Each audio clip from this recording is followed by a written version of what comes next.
Listen, God wanted to remind somebody on today to believe him for the big, for the greater, for the mega, and for the unbelievable. Listen, let me speak to somebody on today.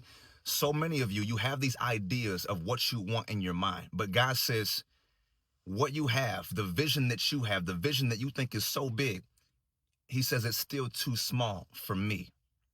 And as long as you're listening to the wrong voices, you're allowing people to project their limitations onto you, as long as you're operating in doubt and worry, as long as you're holding on to what you think you want, God says there's possibilities and opportunities over here that I'm trying to open up to you. But because you're so focused on this and so focused on protecting yourself, God says, let me protect you. As long as you're holding on to these things, you're blocking yourself off from being able to see. And God says, pay attention to the details, yield to my presence, and pay attention to the details in this season of your life. And I'm going to open up possibilities that are absolutely going to blow your mind. And I'm going to start blessing you with things that you didn't even ask me for. I'm going to start showing you things and giving you things that I never even told you that I was going to give you. And it's going to even blow the minds of the people around you. You're going to have people and family members that are they're going to be questioning, but how? I just keep hearing God saying that they're going to be saying, but how? But how? But how? And as a result, your Father in heaven will be glorified. Listen, when Jesus was talking about faith as small as a mustard seed, do y'all know that he wasn't actually talking about small faith? Because if you look up what a mustard seed is, it grows rapidly. It's invasive. It invades every territory that it's planted into. A mustard seed, it grows rapidly and it grows aggressively. Faith as small as a mustard seed is it's an aggressive and it's a strong faith. And it's also the mustard seed. It not only grows aggressively, but it actually begins to grow to take over the entire territory and region in which it was planted in.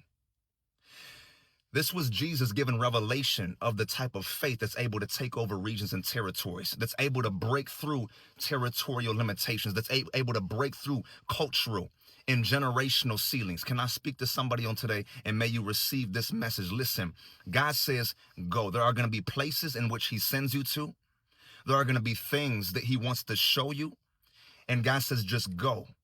Don't look at the circumstance and the situation you have right now. Don't allow people, your best friends, even family members to speak into your life and be like, because what God is telling you to do and where he's telling you to go, it's not going to make sense to other people.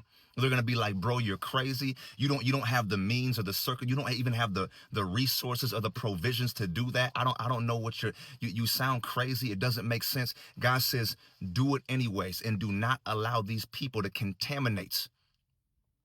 Just like when the Israelites, they were complaining, moaning, and groaning against Moses.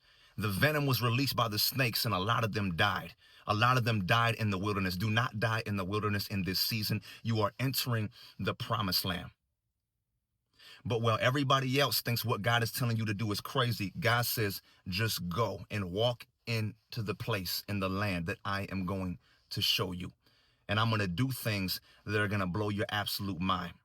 And as a result, people around you are going to be highly affected and impacted by it. Amen, somebody. Listen, believe me for the bigger and the greater in this season. It's time to think bigger. Somebody say it's time to think bigger. In Jesus' mighty name. Come on, let's get it.